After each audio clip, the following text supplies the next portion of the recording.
Okay, so I guess I'll introduce our speakers today. So today, our presenters will be talking about bright bodies as an evidence-based, high-intensity, family-based intervention for childhood obesity. Oh, and I should say, my name is Andrew Fritz. I'm a faculty scientist in the lab here. I'm one of the co-moderators, and so I will also introduce Katie Modal, who will be doing the question session. If you want to. Hello. Go ahead, Andy. Yeah. Okay. So if you can hold your questions for the end, and you can also put any of the questions in the chat session. That would be great. Thank you so much. So as I mentioned, today our presenters Abby Fleisch and Alyson Byard will be talking about bright bodies as an evidence-based, high-intensity, family-based intervention for childhood obesity. In this talk, they will introduce the program, discuss its efficacy, and describe the research to implement and test the program at 3 diverse sites across the U.S., including rural Maine. And so Abby Fleisch, MD, MPH, is a pediatric endocrinologist at Maine Medical Center, environmental health researcher at Maine Health Institute for Research, and an associate professor of pediatrics at Tufts University School of Medicine. Dr. Fleisch received her undergraduate and medical degrees from Northwestern University.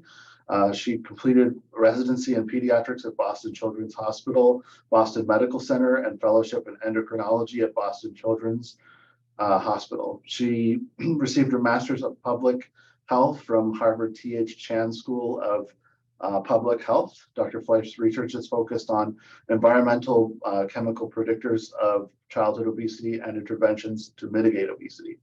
Dr. Fleisch currently holds a National Institute of Environmental Health Sciences Outstanding New Environmental Scientist R01 Award and is a co-investigator on other R01 awards, including dissemination and implementation of bright bodies intervention for childhood obesity. Dr. Fleisch was selected as a member of the Society for Pediatric Research in 2015 and received an Endocrine Society Early Career Investigator Award in 2016. So, and then our other presenter, Alyson Byard, LCSW, LADC, is the program coordinator for Bright Bodies, as well as the behavioral health clinician for comprehensive addiction medicine program at Western Maine Primary Care in Norway, Maine. Alyson received her undergraduate degree in psychology from the University of Maine, Farmington, and master's in social work from the University of Maine. Alyson has worked as an integrated behavioral health clinician in primary care offices for the past 10 years and has experienced working with children in school-based and in home settings. And with that, I'll give it over to the presenters. Thank you. Great. Thank you so much for that introduction. Alyson and I are really excited to be here today to share our Bright Bodies program and research study with you. And just a little disclaimer that I'm on call and didn't sleep that much last night. So hopefully this is a coherent presentation. And I also hope I don't get page stirring. So see how that goes. We titled this talk Implementation of the Bright Bodies Program for Childhood Obesity. And this is such a great program, really psyched to share it with you. It's all about helping kids and their families to stay healthy and have fun. So we hope to touch both upon some of the programmatic elements and then how this fits into the NIH research grant that we hold. So first, to give you some background on childhood obesity, 1 in 5 children in the US live with obesity. And simulation models estimate that 57% of today's children are predicted to have obesity by the time that they're 35, with the majority of that disease onset happening during childhood.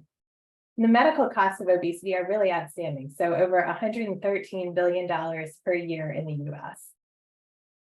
And in fact, adults who had obesity when they were children have 8 times higher lifetime healthcare costs. So there's a huge, financial and health imperative to intervene early on childhood obesity. And we know that lifestyle and behavior interventions provide really great potential to improve the health of children with obesity. So I want to start by describing our intensive health and lifestyle behavior program, which is called Bright Bodies. And this program was designed by Mary Savoy, who's a nutritionist at the Yale University School of Medicine. And the approach to this program is, again, it's considered an intensive health behavior and lifestyle treatment program. And it's intensive because we're asking kids and their families to meet frequently, to meet 2 times per week for a 6-month period. And the Bright Bodies sessions the families do during these meetings include exercise, nutrition education, behavior modification, and parent education and support. And in just a bit, Alyson will go into that in a lot more detail. The philosophy of Bright Bodies is it's a very non-competitive program that's fun, engages the whole family. It emphasizes healthy food choices, and it's considered a non-diet approach. So we're not prescribing a particular nutrition regimen. We're just talking in general about healthy food choices. So next I want to talk about this Bright Bodies program in the context of our NIH grant. So we hold an NHLBI 5-year R01 award, and we're currently at the end of year 3 of that award.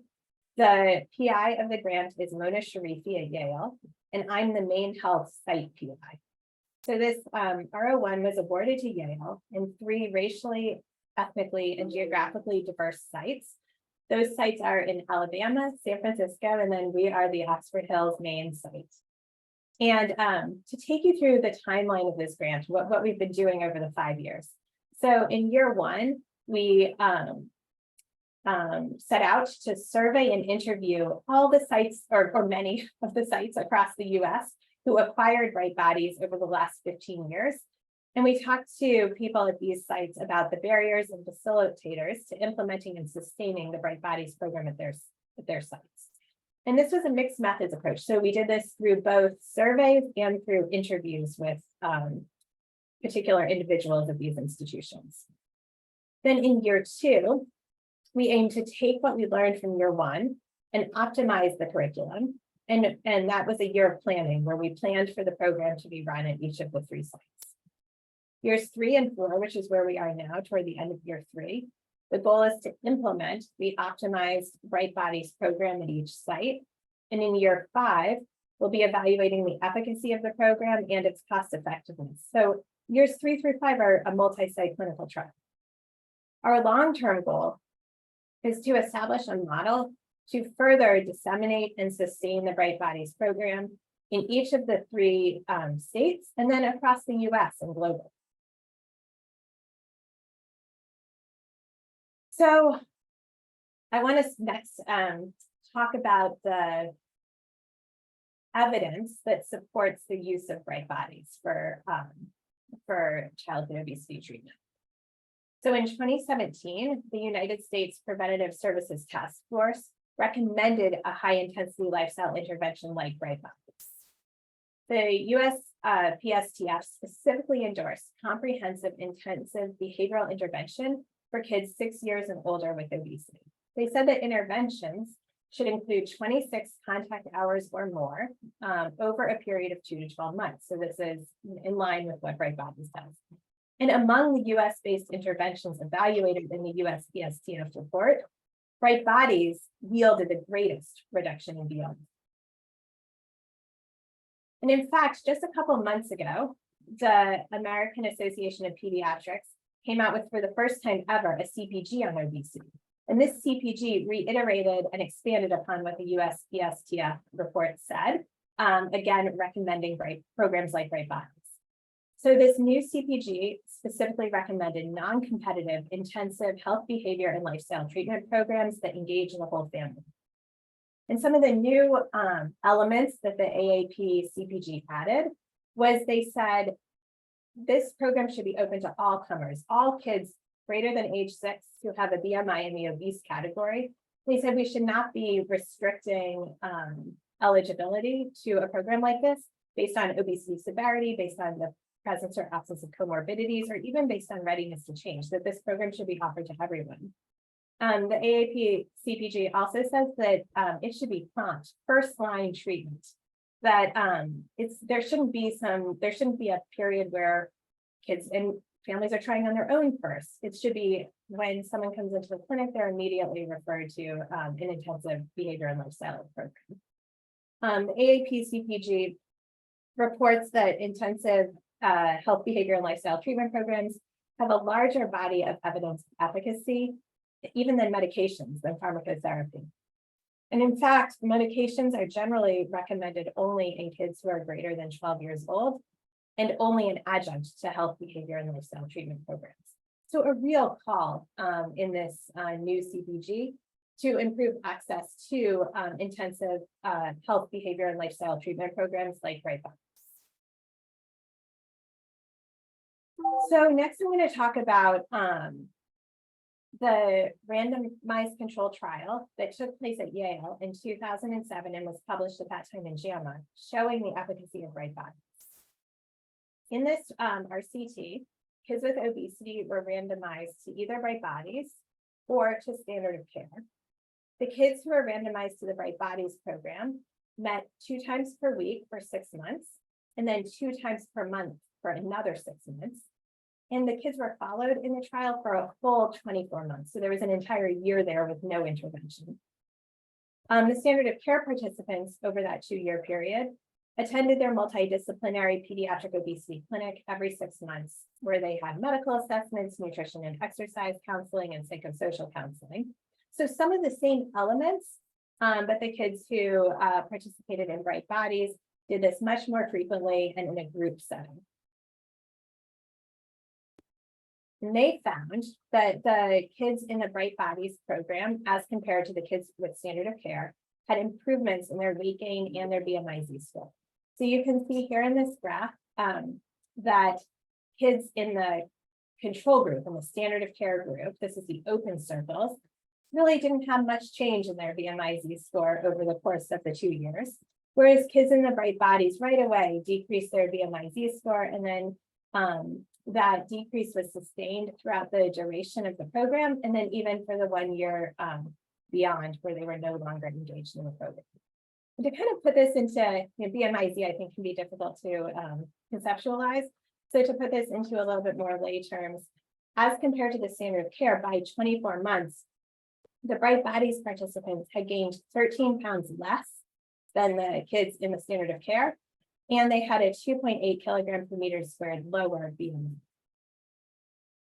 And the other thing that I've found to be helpful in my own contemplations of the understanding the efficacy of Bright Bodies is comparing it to a new obesity medication that we have called liraglutide. So liraglutide is a GLP-1 agonist that's been approved for weight loss in adults. And there was a kind of famous 2020 randomized control trial that tested liraglutide's efficacy in treating obesity in adolescents. And there were a lot of similarities between the Bright Bodies trial and the liraglutide trial. So in this liraglutide trial, the kids had 12 weeks of lifestyle therapy.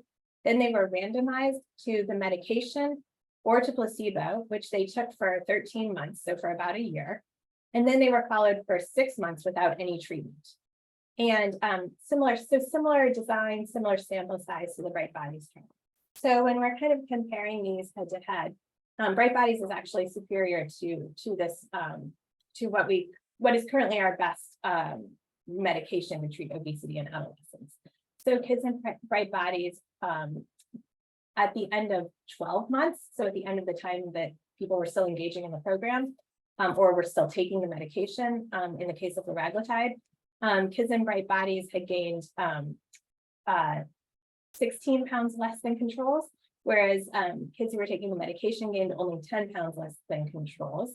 And kids in Bright Bodies had a lower BMI as compared to the controls than kids with liraglutide as compared to the controls.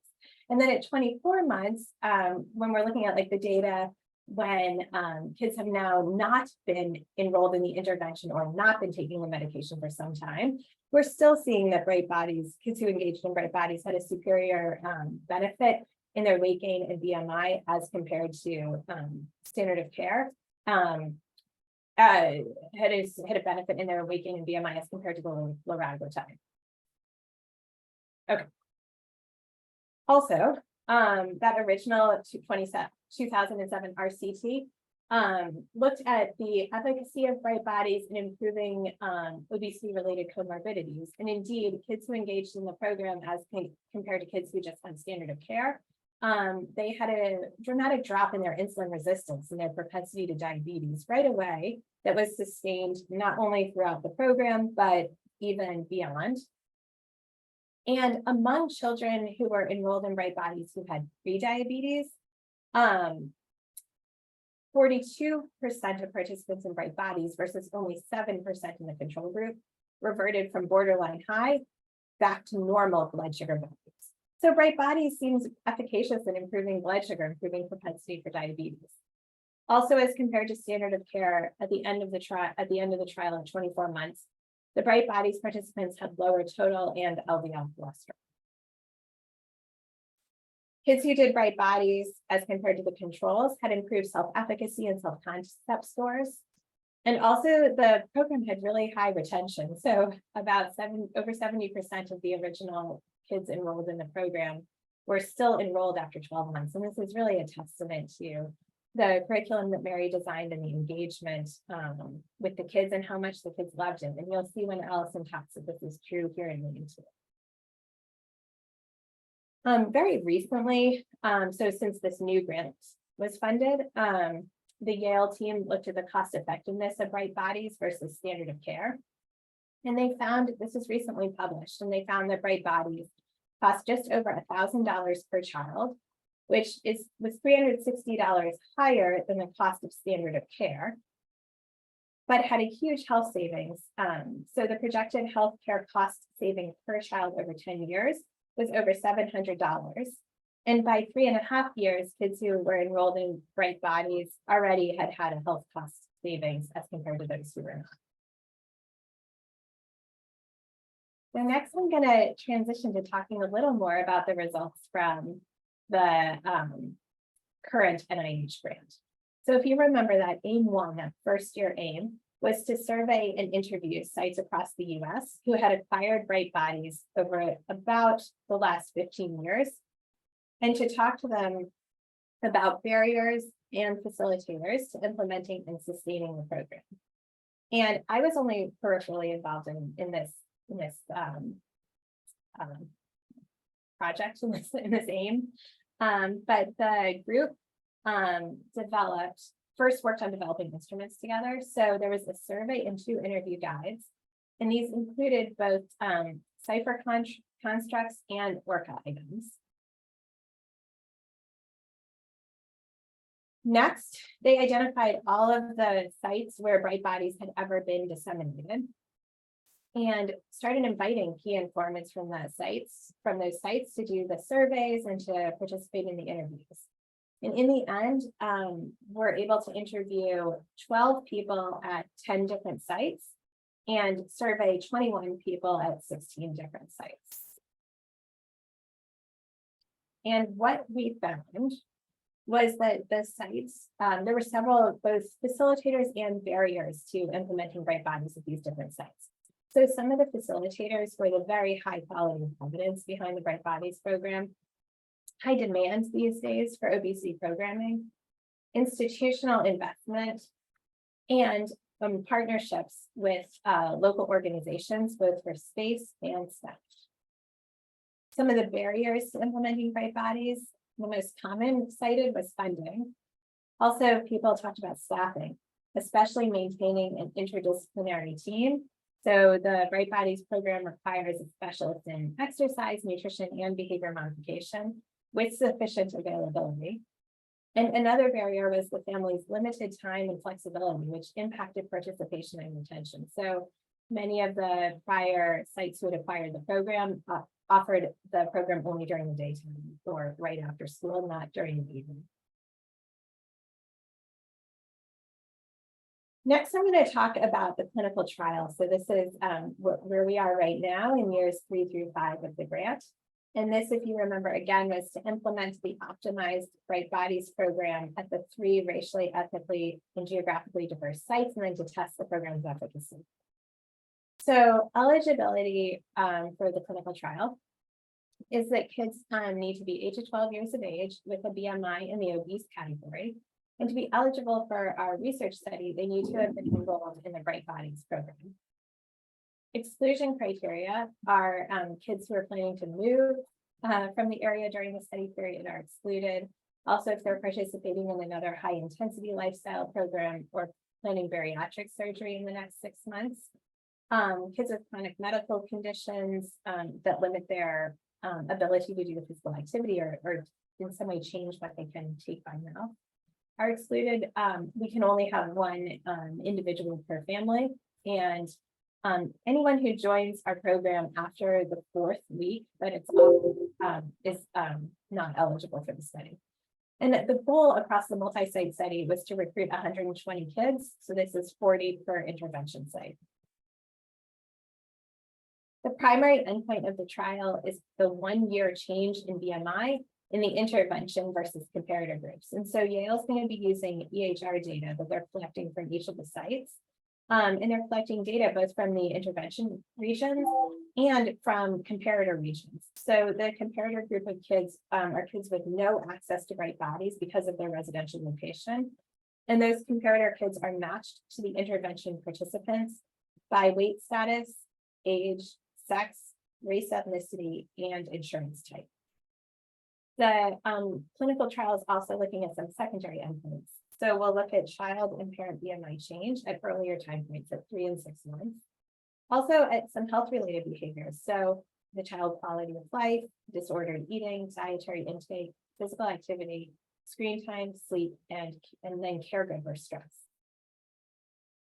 We'll also look at program implementation outcomes. So these would include reach, participation, acceptability, fidelity, and adaptation, and then at program cost and cost effectiveness.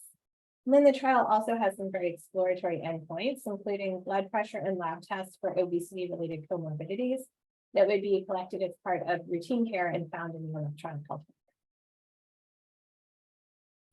record. So with that, we are going to transition to telling you a little bit about how things are going. So we're part of the way now into our 1st year of implementing this program in Norway, and Allison's going to take it from here and tell you a little bit about the program that she. Thanks, Abby. I guess I'll first start off by saying that we're physically located in the town of Norway, Maine, but the Oxford Hills area kind of encompasses a lot of small towns and kind of like a regional area. So we recruit families from kind of the more Oxford Hills area, but we're physically located in Norway, Maine. So next slide, Abby. So I want to introduce everybody to our team. So there's myself. So I'm the program coordinator as well as the behavioral health specialist. Guy is our activity specialist. He is also the PE teacher and health teacher at our local middle school. So he has kind of a nice connection with the families and the students that are there. Our nutrition specialist is Tara Pelletier. She's a physician and she comes with some great skills and experience. And then we have Christine, so she helps us to kind of fill in. And she has a background in yoga for children, and she's also currently working on her master's degree in counseling psychology. So she can fill in for activity and also for the behavioral health as well. Next slide, Abby. All right, so I want to just talk a little bit about our schedule. So we meet on Tuesdays and Thursday evenings. So on Tuesdays, we meet from 5 to 7. And on those nights, we have an activity and then we have a class. So sometimes we're talking about nutrition topics or other times behavior modification or self-esteem building. When we're focusing on usually the behavior modification or self-esteem, we have the kids meet with one staff member and then we have the adults that attend with them work with another staff member for a caregiver support group. So that way they can just kind of talk about some challenges and some struggles and to get some ideas from one another on how to problem solve things like healthy meals on the go, or getting kids to eat, more fruits and vegetables, like strategies that they've had, or, fruits and vegetables that their kids like, or different ways to cook them. So it's just a great way for us to kind of all develop these great relationships. On Thursdays, we meet from 5 to 6, and that's just the activity only. So we use the Smart Moves curriculum, which was developed by Mary Savoy, and I've listed a few topics that we talk about. So our sessions run for 12 weeks. So we're currently running our spring session, and we run 4 sessions per year with a break in between. And we recommend that the families attend 2 sessions. And I just wanted to give everybody kind of a look at our space. So we're located in the Bear Building, which is next to Stevens Memorial Hospital. It's also connected to some of our recruitment sites. So our pediatric office is kind of right down the road, and then also a family medicine practice is also a little bit further down the road.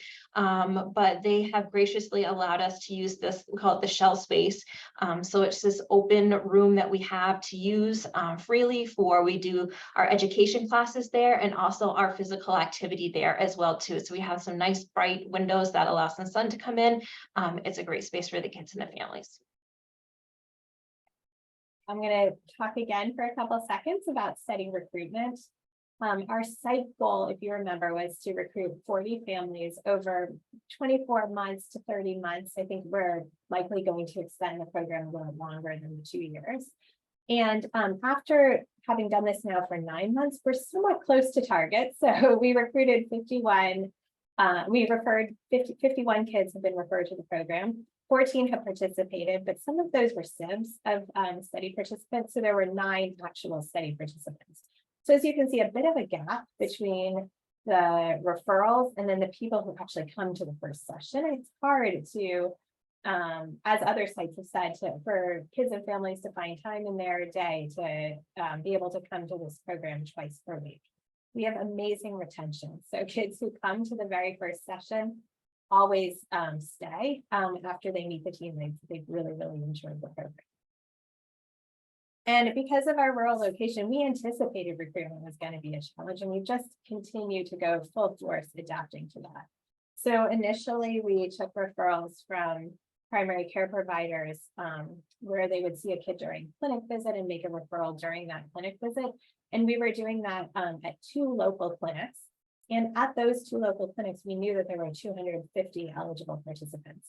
But now, as we've seen these numbers come through, we've made some changes. So now we're also, in addition to doing referrals from the clinic visit, we're also using a registry model to reach out to patients from the 2 local clinics, these 250 patients. We have Allison reaching out to eligible families by phone, using a script that she developed in conjunction with pediatricians and practices. And then we also have identified a few MD clinic champions at those 2 local clinics who have also been reaching out to eligible families off the registry list by phone. We're also in the midst of expanding recruitment beyond these 2 local clinics, now to include the Weight and Wellness Tertiary Care Clinic in Portland. We've also recently started implementing these MyChart blasts, which have been very effective through the electronic health record.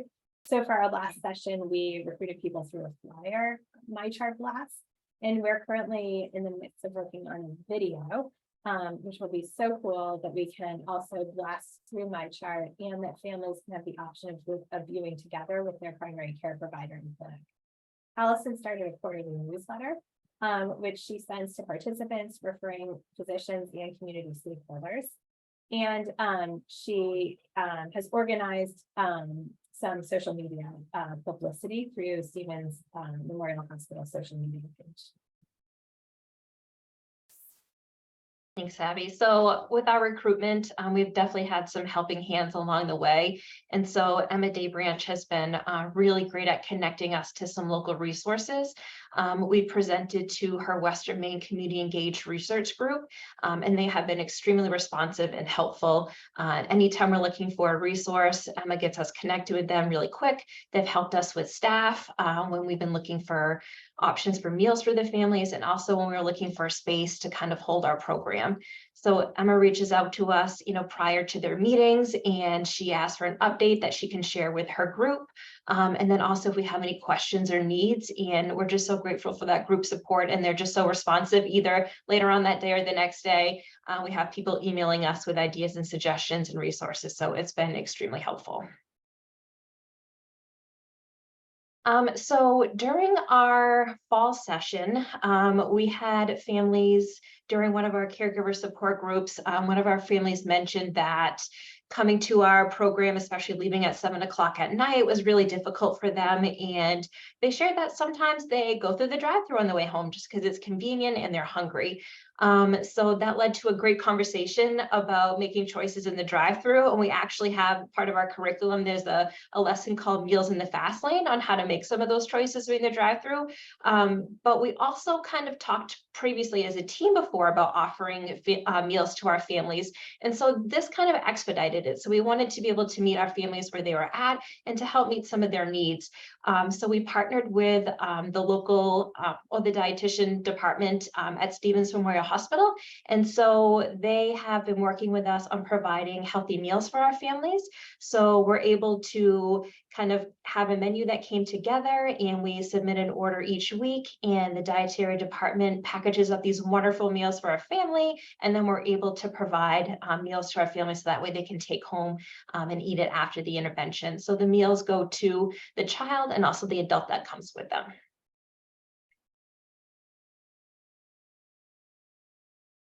And so, we talk a lot about some changes that families can make. And so we wanted to come up with some fun and creative ways to help them put their new lifestyle changes into action.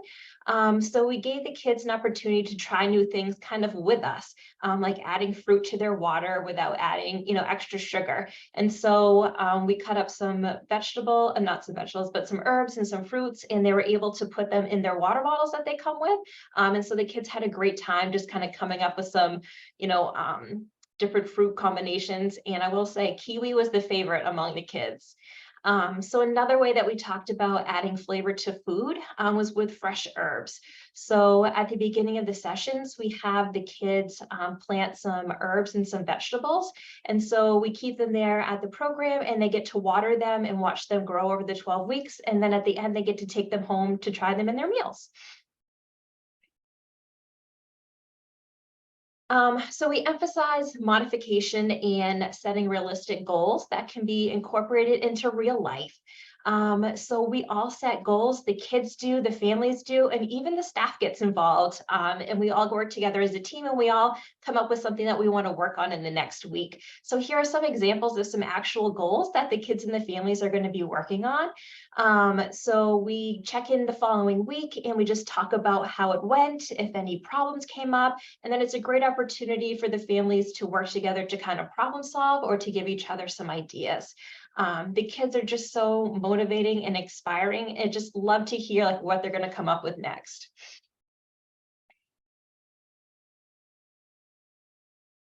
So I asked the families, what have they thought about the program and any feedback that they have, and this is kind of what they came up with. So it's just really great to hear some feedback and just hearing how the kids kind of put the lessons into action. Like the kid that went to the birthday party and saw that there was a Gatorade and read the nutrition label because we talked about sugary drinks and also how to read a label. I just love that one of the parents said too that, coming in to watch, the kids do their activity is the best part of their day. It really does truly kind of feel like a family environment when they're all there. We're cheering each other on and being really supportive.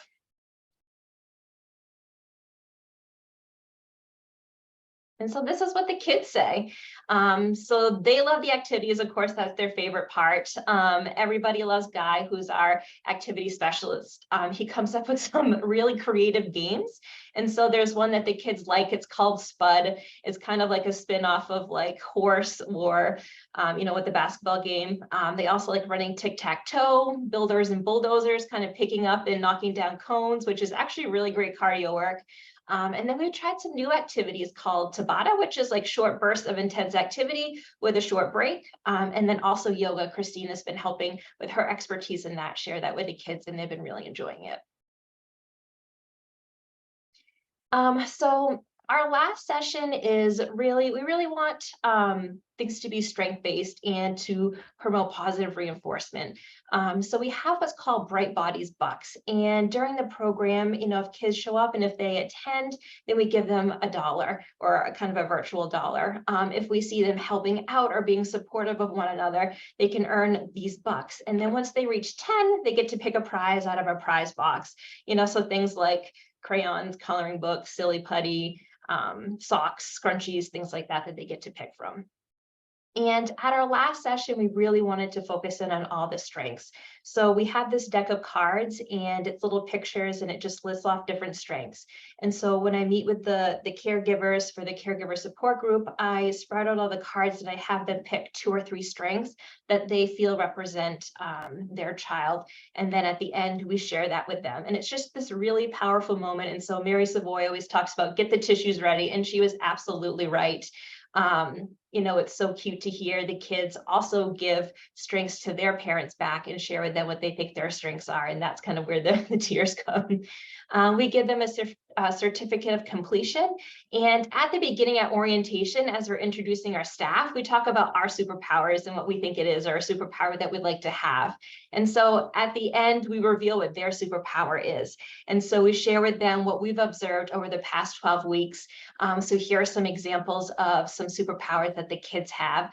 Like we had one child that completed 2 sessions, so did a full 24 weeks. And so they were most likely to stick with it, and their superpower was dedication. So here's just some pictures of us having fun. So we've met through the holidays, and so we did some snowman bowling with snowballs, and we kind of dressed up in festive ways. So that was really fun. Actually, one of the pictures is one that one of the parents took and shared with me. So I'm usually the picture taker.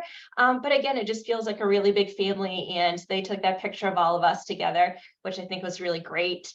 And then there's the Tabata up on the top. We use YouTube for that, and Guy really likes to make it unique to the kids and what their interests are. So we did a Harry Potter one and also a Star Wars one. And then Christina's been really great at teaching us yoga and mindfulness. And so the top picture is we did the mindfulness eating with a raisin. And then she's showing the kids how to do some yoga moves. And the bottom one is how to do some meditation. And there are a couple laughs along the way, but they really like learning some new things. I will share one little story about the mindfulness eating. So one of the kids made a goal to practice that outside of Bright Bodies. And the mom and the kid came back the next week and he wanted to try it in the restaurant. And so when you're mindfulness eating, you want to go through all of your senses. And so he insisted that he needed to hear his food when he was in the restaurant. And the mom was like, no, you can skip that part. We're in a public place. But he insisted on hearing his food and really getting the full experience. So that was great to hear.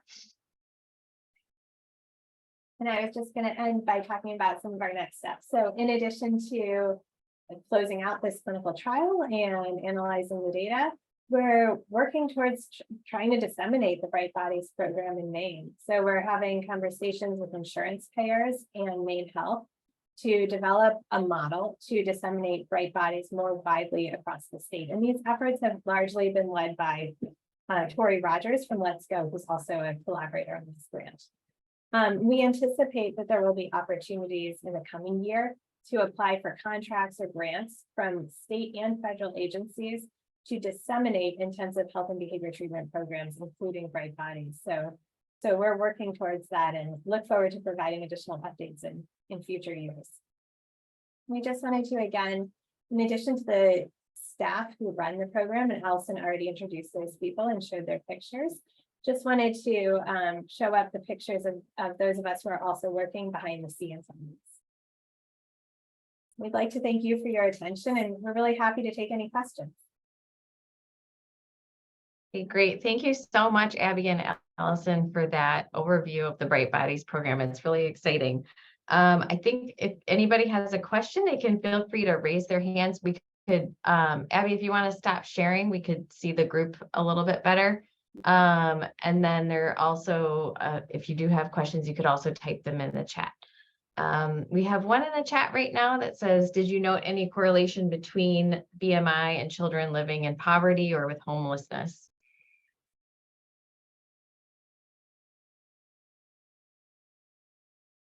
So we haven't analyzed the data. We haven't analyzed data from Maine, for example, or even from this multi-site study in that way. But I do think that those data exist, not as part of our Bright Bodies data collection, but I think that is a known relationship that exists in the US. Abby, if I can just pipe in. Hi, everyone. I'm Emily. I work with Abby and Allison. I'm based at Yale. And I saw that question come up in the chat during, Abby, the background that you were providing about the original clinical trial. And I don't believe that there was any analysis done around participant families, income level, but my guess is because almost all of the participants were from families with very low incomes. The program was developed in New Haven for the participant population that was primarily low income. So I don't think there was enough. My guess is that there wasn't enough income variability to be able to analyze that with the clinical trial data. And thanks for being here. I have a question. You mentioned a lot about working with the different hospital systems or with doctors' offices, but do you envision working with like school districts or communities, like, you know, community education like services or something to help implement this in the future? Yeah, I mean, I think that is an awesome point, an idea for moving forward. For the purposes of this research study, we've been recruiting from clinics because the data analysis involves using EHR data. So that's right. Like a criteria. And also the program was I think it was originally created within the auspices of a weight management clinic. So and we in particular, and this is something we didn't mention, have really focused on the bi-directional communication between us and the pediatrician.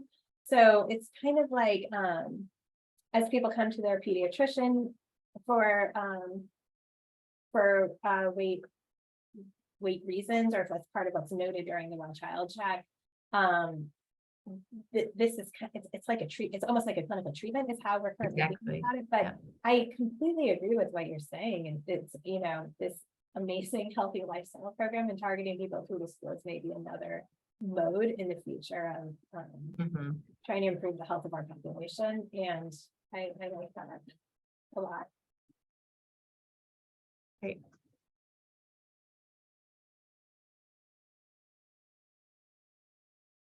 I was also curious if it looked like from the photos, like you had sort of smaller groups. Do you work with only like that size of a group at one time, or have you been able to see if like their different sizes of groups are more effective or not? Because I feel like you could sort of lose some of that individual attention if you end up getting too big, you know? I can try to field that question by Allison and Emily. Feel free to chime in as well. I know that Yale Mary uses groups. She generally aims for 12. She thinks if it's greater than 12, it gets to be a little harder to provide that attention that you need. So she generally doesn't enroll more than 16 into a given group, thinking that maybe at Yale that 4 would on average drop out of that. So she does. So there are like these kind of strict ideas surrounding like a limit to the number of people so that it doesn't get out of control. And yeah, thus far in Maine, our groups have been, we haven't reached that capacity number yet, although we hope to. I will say our space too, I think would prevent us from having like an extremely large group. But also I do agree that I like having, the smaller group because we're really able to get to know the families and the kids so well and really build that relationship. And we know that relationships are important to children, having those positive outcomes. Mhm, mhm. Great. Any other questions or comments? It's like Andrew, Gary. Yeah, Gary's got a question. I think it's a phenomenal program. I mean, and it really provides a whole different perspective. I mean, in terms of lifestyle, the participants. What is the approach to go ahead and support sustainability? Like you're asking how we're going to sustain this across the state. In other words, are there tools that are provided so that when the child goes ahead and goes beyond the program, that in 2, 3, 4, 5, 10, and 13 years from now, they're going to go ahead and these are this is a lifestyle they're going to go ahead and really acquire and live with. That's what I mean by sustainability. I mean, I have the impression that like that is the whole basis of like the teachings of the program, is to try to teach life skills that aren't going to be just adhered to in that moment, but things that will be sustained. And you can see even from that 2007 RCT that after a year, people were all so like, even after a year of not doing it, people were all still very, very engaged. And it would be so cool to see where are those kids now, 13 years later, and how are they comparing to their peers? I think that would be really neat to do. Is there a mechanism to get back to those people or not?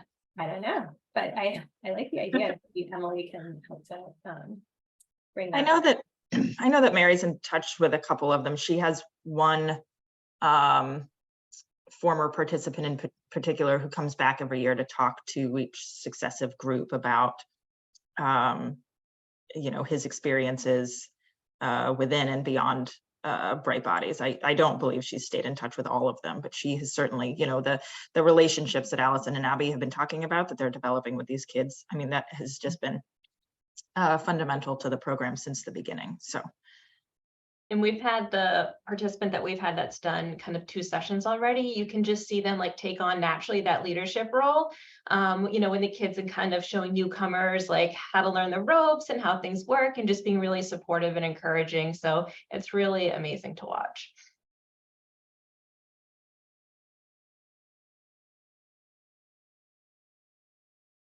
Okay, well, if we don't have any other questions or comments, I think we'll wrap up for today. I just wanted to also remind you that the next NNECTR seminar is on Friday, May 12th from 12 to 1. It's addressing the rural addiction crisis, progress during years 1 through 3 of the pandemic, and year 4 goals. And it will be led by our speakers, Dr. Stacy Sigmund, Dr. Mary Lindsay Smith, and Dr. Jean Ryer. So please join us for that session, and thank you all and have a wonderful weekend.